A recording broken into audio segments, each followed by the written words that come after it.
lucky so far in this tournament, but luck's a part of skill, and these are definitely some skill for duelists too. Holding down the A spot is Daniel. In the middle, we've got Logan. Finally, we have Tej. It's Tej.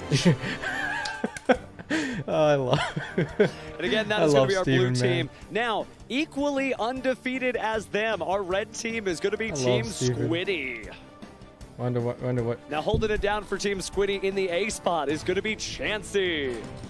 Representing the B spot is Anthony. And then locking it down for the C spot is Calvin. Okay, I want to watch Squiddy play. All right, the players are getting ready, getting seated into the hotspot feature match. Squiddy, or rather Chansey, and I think I know him by a different name. He is from my area.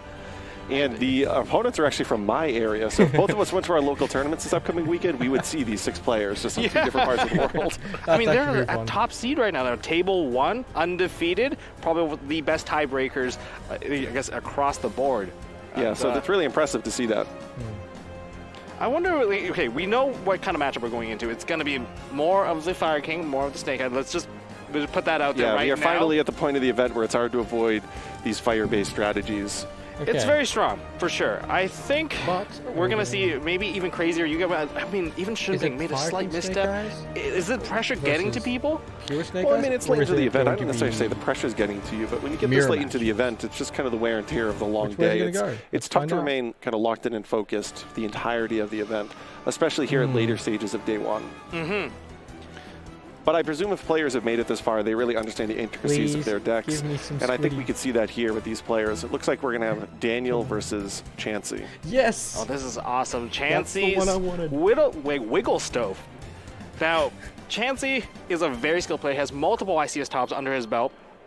But from what I recognize from his performance record, usually if he does well, he does really, really well. Yep. Or sometimes when he's X5, he doesn't perform as well, he drops out way earlier on. So I can definitely relate to that, where if you get this far into the event, your confidence is just so high. I think it puts you into a position where you feel like you've made it this far, things are going really well, and you have the confidence heading into every single round. And it's kind of funny. It looks like Daniel's team has the name Casino After. I wonder what their confidence levels were at the beginning of the tournament, where they were questioning that versus where they are now, where they might not have any time to go to the casinos after. Oh, they got to prepare for day 2. What are you talking about? But they are going to day 2, regardless. They're day 2 guarantee. Top cut not secured, but that's what they're fighting for. Come on. So heading here into this round, I think it's a possibility that because these players are all undefeated, that they've sat close enough to one another where they might have knowledge of their opponent's strategy. Sometimes when we get this late into the event, the players that have remained with that exact same record start to sit next to one another, and at this point of the event, it's also a good assumption to assume at least some quantity of the opponents are going to be on a fire-based strategy. Yeah. Well, one fun thing about Chansey, I keep on wanting to call him Squiddy. I also see on the screen there. But Chansey sometimes plays his cards upside down. That's how aware of his cards are. He lets people read all the cards just to minimize the amount of time we have to spend reading cards, passing back and forth. And we're getting prepared into going to game 1. No, I'm fine with it. And here we have the players. Daniel versus Squiddy. Chansey, I gotta correct myself here. Okay, so both of them. His last name is Shogun, so I mean we could just use last name. That's a pretty. He's not playing any of the 6 samurai cards, but that's true. We have a Fire King Snake Eye versus Fire King Snake Eye, and they're just getting prepared here, listening to the judges. I will say I looked over some of the top tables, and I see a lot of Fire Kings attached next to the name Snake Eyes. So I think at this point in time, the Fire King strategy incorporated with Snake Eyes might be the most common strategy here at the top tables, as opposed to the pure Snake Eye deck. There has to be a reason. There has to be certain interaction that just allowed them to grind out the game a little bit better. The graveyard interaction. I mean, being able to just constantly recur the Sacred Phoenix is such a powerful play. It is. Yeah, so it'll be really important actually being able to see these Fire King strategies against one another. Now, I believe Chansey rolled Snake Eyes. How appropriate for the Snake Eye deck. I rolled Snake Eyes. Well, I never even considered that. Okay, well, 7-0 on both teams. I can't tell what he's got. Interesting. I was just about to say, the only reason you would start with that is if you opened with the original Simple Spoilers. I couldn't even tell what monster that was. It was so shiny. That was a Effect Veiler. That is a nice, beautiful, original Ultimate Rare from Duelist Revolution. One of the best. Anything to get into Ash. Okay, Daniel's feeling a little bit better because this Ash has been able to resolve. The question here is whether or not Chansey has any hand interactions, and it doesn't seem as though he does. They're playing fairly quickly here. Well, that's good. These players are 7-0 for a reason. You do not make it 7-0 with this particular strategy with the field like this, not having a good amount of knowledge about what the strategy needs to do to succeed. So Daniel starts off with a search with the Poplar searching into the Divine Temple of Snake Eye. Now, this has been like a moving trend where do you play the Divine Temple? And after last week's event, I think most people that are playing the Fire King Snake Eye strategy will be including the Temple just so they can answer Nibiru, just give you the proper follow-up. And the Spell and Trap has been loaded with another copy of Ash. Yeah, so the Divine Temple on the surface might not necessarily seem like the most important or powerful card, but I think the more you play the strategy, the more you understand the interactions. Where it does this, that, it gives you the follow-up in the aftermath of Nibiru, and it also counteracts the mirror match really well with cards like Promethean Princess that can be special summoned during your turn. Snake Eye Ash has been activated, sending the Poplar into the graveyard to summon out another monster from the deck. Another Snake Eye monster. I was about to say, it's probably going to be Oak because he hasn't gone into that, and he wants that in rotation. And Oak will have an effect to special summon back one of the level 1s in the graveyard or banish, and that's going to be a Poplar summon back onto the field. And now he'll be able to send the Oak and the Ash to the graveyard to summon Flamebird. If you have Nib, you should have used it. That's great use of the cost there, since none of the costs used were actual monsters, or rather they were the ones tucked into the back. That's great resource management. Absolutely. It also gives him an abundance of level 1 fire monsters. So when Flamebird hits the graveyard, he'll have access to basically anything that he needs for the follow-up.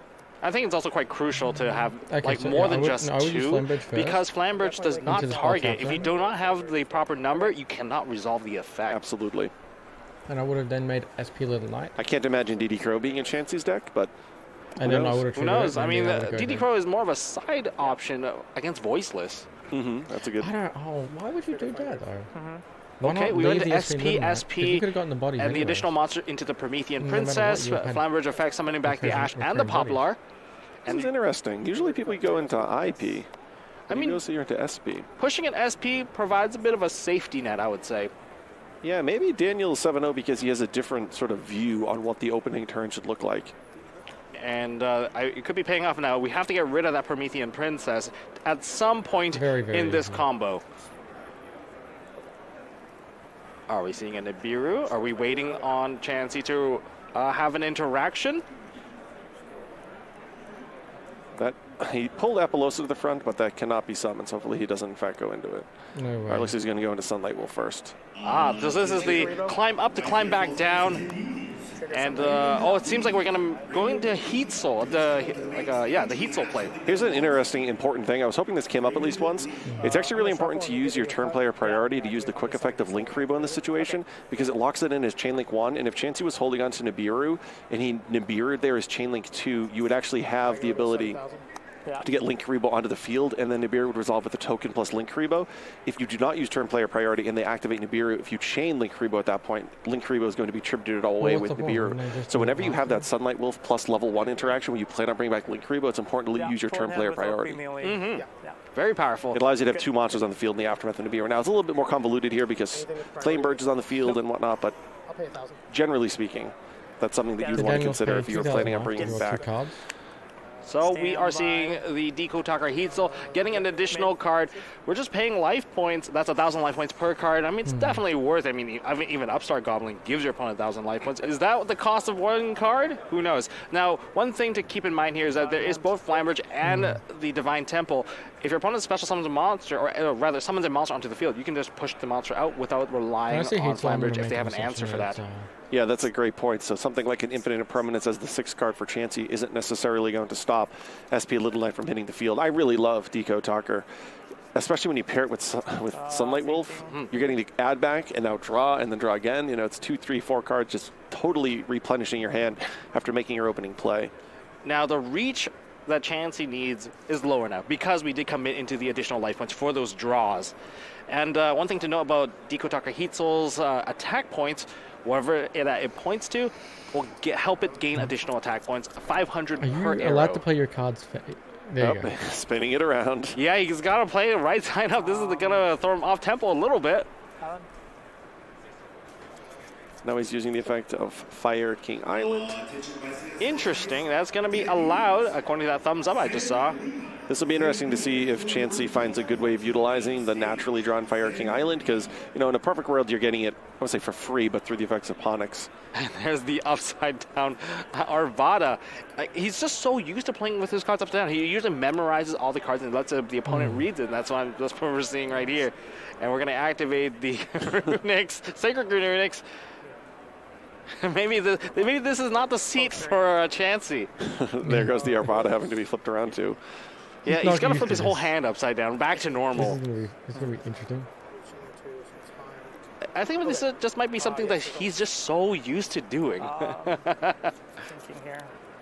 Sacred Fire King Garunix activates the effect. We're going to be able to destroy a fire monster in the deck, but that's also going to allow the Divine Temple of Snake Eye to special summon out a monster.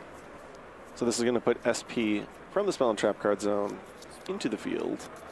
Likely in the middle zone just to help boost the attack of the Dekotaka Heat Soul. But we're also seeing a chain. Infinite Impermanence. This chain is Chainlink 1 on the Garunix, Chainlink 2 on the Divine Temple, Chainlink 3 on the Infinite Impermanence.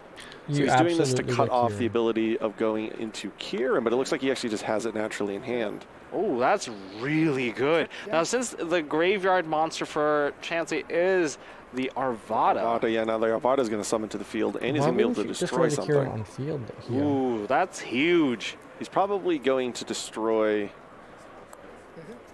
Wow, so many Kirans. All 3 Kirans in rotation.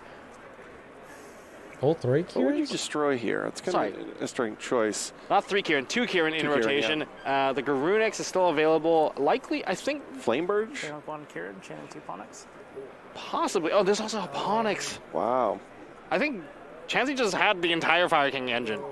His hand is just Fire King. Yeah. Okay, so he's allowing him to go into SP. Now, the destruction effect of Kiran does not target. So you summon and destroy. You don't have to destroy, but you can destroy. And the non-targeting part is great. Destroy the Yeah. I say Flameburge on the assumption that he's going to be able to push through and win the game. Yeah, as a Promethean. Even if Flameburge's effect resolves. Though he's going to have the Arvada on the field. That negation is really, really good. So that's why I was thinking maybe you go into play. It doesn't necessarily feel natural to just willingly destroy it, but... you destroy the heat source. Okay, he's going to go with the Dekotaka, which is also a respectable play as well. Yep. So he's going to search out Sanctuary just to get out of his deck and also give him a face-up card if he ever happens to draw the original Sinful Spoils. Or he's playing Circle. There could be a chance he's playing, just Sanctuary. I was hoping that maybe we would see Circle the Fire King, and that would just re-enable just more stuff out of the graveyard. Yeah, we saw that last turn, or last round. Do we have access to... We do have access to Snake Eye Ash. Okay, so at this point... now we're looking at maybe potentially just pushing the Flamber Dragon into the back, and we're also safe. We're very safe right now. We have the Arvada. I think a lot of the... If you're going to be playing Fire King Snake Eye, you have to be able to understand manipulating Arvada is very key. It's almost like your own little version of quick access Appaloosa. Yeah, it's one of those things where we were talking about, what are the advantages of playing the Fire Kings with the Snake Eye? One is the ability to play Kiran and potentially Circle. Another is just having Arvada, especially in a format where there's so many hand interruptions. Having a card like that you can access so easily through your engine to shut off some of those hand interactions are so critical. But Daniel did opt to go into the Dekotaka Heat Soul, and with the Dekotaka Heat Soul, you're digging into more and more hand interaction, and maybe he got a pair of maybe Nibiru plus another negation that would turn off the Arvada. We don't know where this is going to go, and Daniel has a full hand. So we see that Logan has already taken one of the matches here at the B spot. Logan... Daniel has to respond here for the Casino After team with Promethean Princess. And then here, Sanctuary was sent to the graveyard with Snake Eye Ash's effects, whether it's through Ash or any of the other Snake Eyes that allow you to special summon a Snake Eye from your hand or deck, or through original Sinful Spoils. Just having a face-up card on the field, even if you've already searched out Fire King Island or Naturally Druid in the case here, it's still important and valuable. And the actions that just occurred, Flamberge has pushed the opponent's Flamberge into the Spell and Trap zone. So right now we're looking at an empty field. See, it's important to do that before utilizing Poplar in any way, because you don't want your opponent to be able to use Flame Birch to special summon one of your Spell or Trap. Right, and since this is the mirror match, we are sharing Graveyard, and there's tons of fire option for Chansey to take. We can even get additional draw just by taking the Deco Talker Heat Soul as well. Yeah, that would be an unfortunate occurrence for Daniel, yeah. It's one, I guess, but one of the liabilities of playing. Yep. The fire base strategy with Deco Talker is your opponent can just take it. Yep. In this very fire-centric format with Hida. But is there enough damage for Chansey right now? I mean, Daniel paid life points, I believe, twice? At least once. I presume he used it. There's no reason you wouldn't use it in at least draw phase. I can understand in main phase not wanting to play into talents. If we look at the numbers now, there's enough damage just right here. Yeah. Even if Daniel was actually at 8,000. I got 6, he's at 7. Battle? Yeah, we're going to battle. Okay, he allowed him to go to battle. The only way around this is if he had something like Infinite Impermanence and Nibiru to stop the Arvada negation.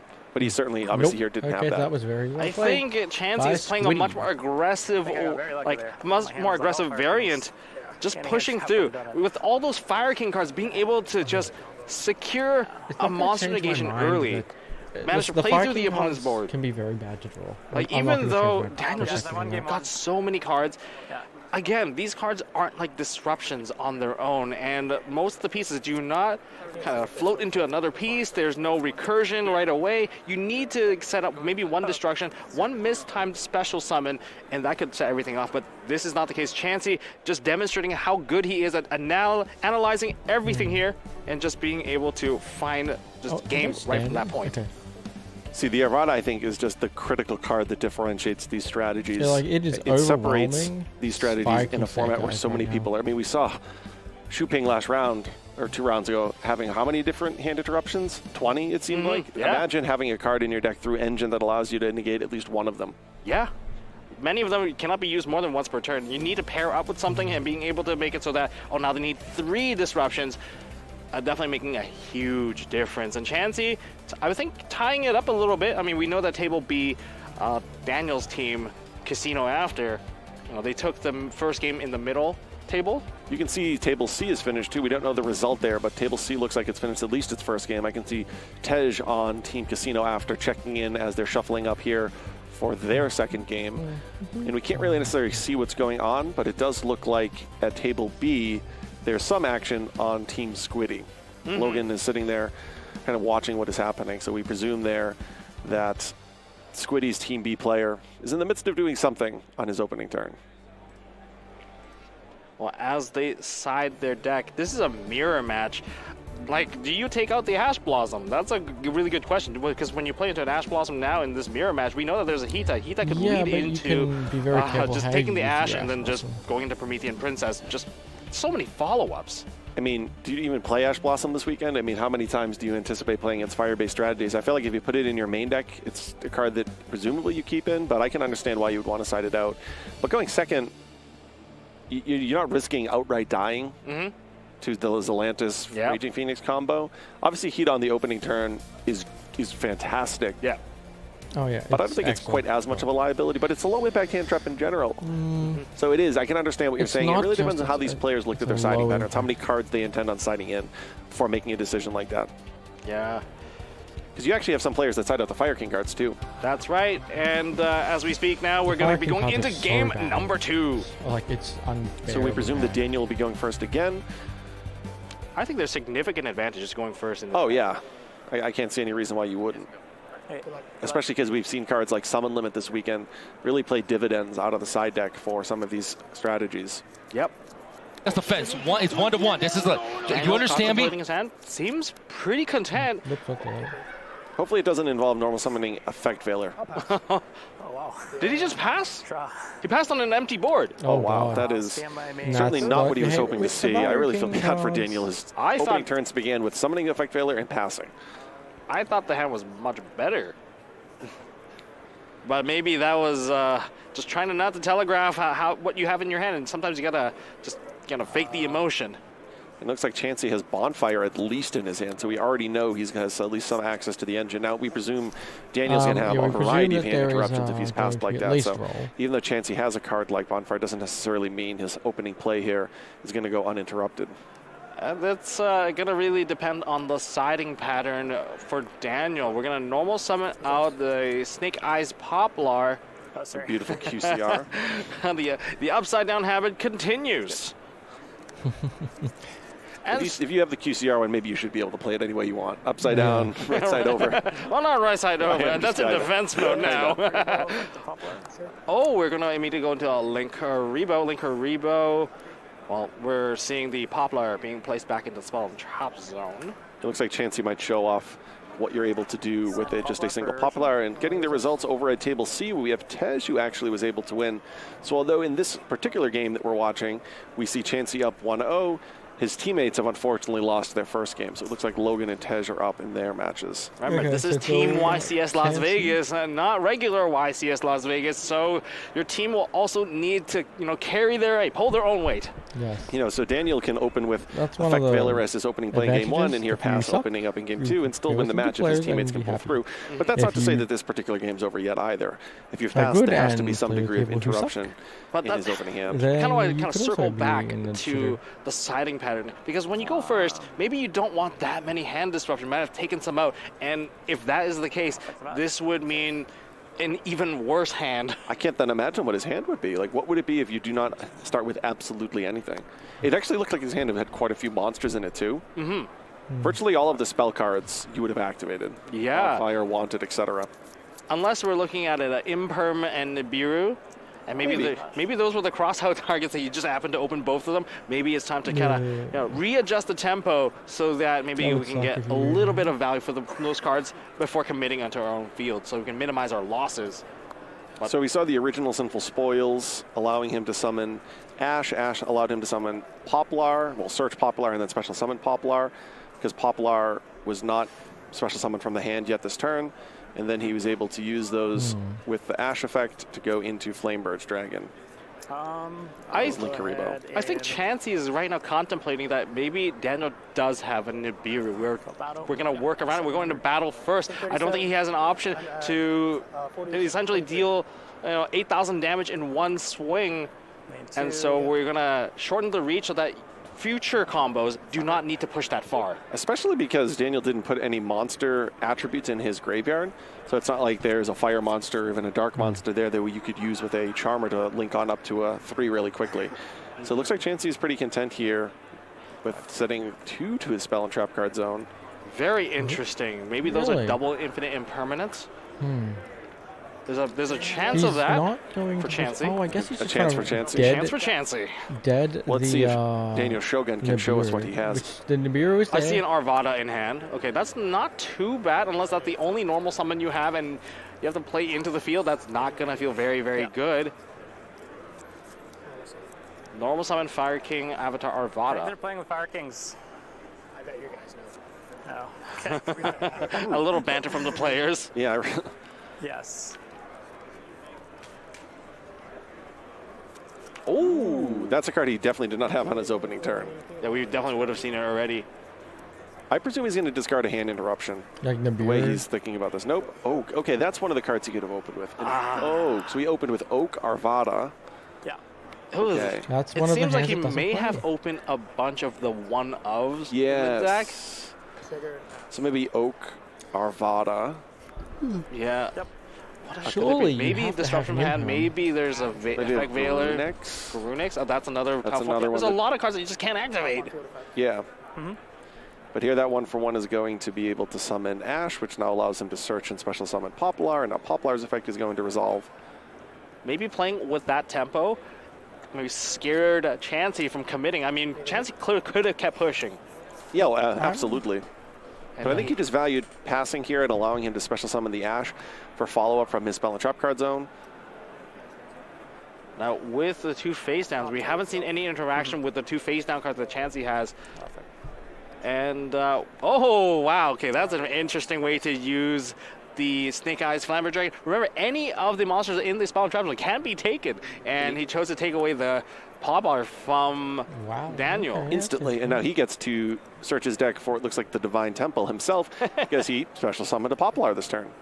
So some of the important interactions, we see these players at 7-0 understanding the ins and outs of their strategy, especially when we see these two combating one another head-to-head.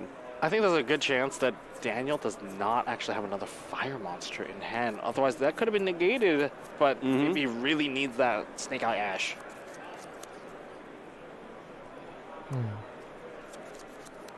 Yeah, he's foregoing the Arvada to go here into a co-linked Nightmare Phoenix. So now we get to see what Chansey has put face down. If it reveals a spell card, it could spell that, hey, both of those cards could be bluffs. It's possible. Really gonna be a spell then? Oh, it's a Typhoon. Typhoon. What? And he gets to draw. Well, that is a co-linked Nightmare Phoenix. If that was an Ash Blossom Joy Spring, that can be negated. That's an interesting card, Typhoon. So I guess if you go Sanctuary, put Field Spell, anytime during the turn you can activate it and just totally wipe your opponent's field. Yeah. That's really cool. Okay.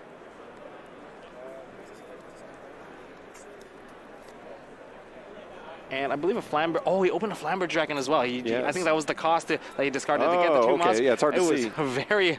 I mean, opening Flamber doesn't feel great. Yeah. So his opening hand was Flamebird's Dragon, Arvada, Oak. Yeah, that was a very clunky hand. Yeah, very clunky. Yeah. But managing to play out of it, no longer clunkying. I mean, being able to dig out of that particular situation is just shows how skilled these players are. Yes, understanding exactly how to navigate. And I did see a Nibiru in his hand too, so that also was one of those opening cards, which obviously doesn't do anything going first. So that totally explains why he decided to open and pass. That also kind of explains why he didn't use Nibiru, because it's not like Chansey's field was all that threatening as constituted. And if he used Nibiru, it would have triggered the Flamebirch Dragon, so there was no point in doing so. So you can understand why he held it back. Yep. I mean, both players are reading each other very well. Which is important. If your opponent passes to you and then plays 1-for-1, you can infer basically the entire hand for that. Because they would have activated on the first turn, they didn't, then you can see what they discarded and from there try to determine exactly what they might have in their hand. It's really important to do so. A lot of free information when something like that happens. And now Daniel has activated Wanted, the Seeker of Sinful Spoils, adding the Diabell Star, the Black Witch, and we're just seeing the line play out. Okay, so Effect Veiler was another card. So he either drew that off of the Nightmare Phoenix or that was another one of the cards in his opening hand, which means he opened Effect Veiler Nibiru, which is, you know, if you're going to open and pass the first turn, going first, it's an ideal combination. Obviously, it's been a classic combination ever since Nibiru was released. But presumably, he probably drew that off Phoenix. Oh, counter Nibiru. There's a nib. And there's a Flamberge that's also hitting the graveyard. That is going really well for Chansey. However, the table scores have been updated. Table B, Logan takes a 2-0. So Casino After is up 1 match point. Oh, that's important. Put Poplar in the right graveyard. But yes, Logan, it looks like, has taken that down at table B, which means if Tej can win at table C, we might not see the conclusion here. So we'll root to at least see the conclusion of this game. Well, then Casino After would secure the top cut spot, going 8-0. But it's not over yet. Let's take a look at the Wanted. Wanted has been activated. We're going to be putting back the original Sinful Spoil and likely drawing 1 card. This is the aftermath of Nibiru, after all. This is the last round, I believe, for the day.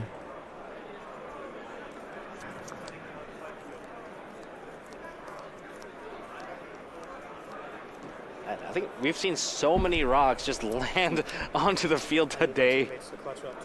Okay, yep. Nib has been a very impactful card if you hold it to the right pleased moment. with the situation that he's found himself in. It's been a really rough match for him. Things just haven't lined up. Yeah. I mean, you never really want to pass on the opening turn because it does telegraph quite a lot of your cards.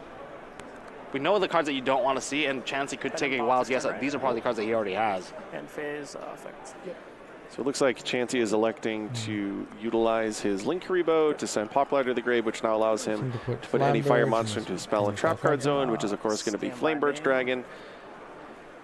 Ooh, that could be a really, really strong follow-up. Go to main phase. Now he needs to find a way of getting that into the graveyard, which shouldn't be that difficult for him to do. He already has 3 monsters on the field as currently constituted, so he can go into Promethean Princess if he wanted to, and then immediately summon back a Poplar, and then Poplar allows him to search through his deck. I believe he has Divine Temple as well, doesn't he? Yep. You also know that he has Temple as well. He could also do this too, go into a Hida. Wow. There's a lot of different ways he can get up to Promethean Princess. Speaking of the Hita, Effect target Arvada. we're going to use the effect of Hita to target the Arvada. Now, this is very crucial. This is going to allow a negate of a monster effect thanks to your opponent's monsters. Again, the graveyard, you can't put too many fire monsters in there, especially the ones that have really amazing effects. That Hita is just going to pull it right over. They're all liabilities. That's right. We're going to see normal summon of the legendary Fire King Ponix. Now, did Chansey side into different cards? No, we're going to go straight into Fire King Island. It's a pretty common thing to side out Sanctuary going second. Yep. Set wanted. So that's what we'll assume that he did here, or else obviously he would have searched it. I didn't necessarily see what he drew for the turn. I can't imagine the odds of him drawing that single copy of Sanctuary if he did leave it in his deck, but it's not impossible, of course. Promethean Princess? Now, is there a way to get the damage? I believe that token is not that small either. I felt like the Nibiru hit what seemed like 5 monsters on the field. Yeah. Promethean Princess, Bestower of Flames, has been link summoned onto the field. We can special summon back additional monster. We're going to use the Princess effect, summoning back the Hita.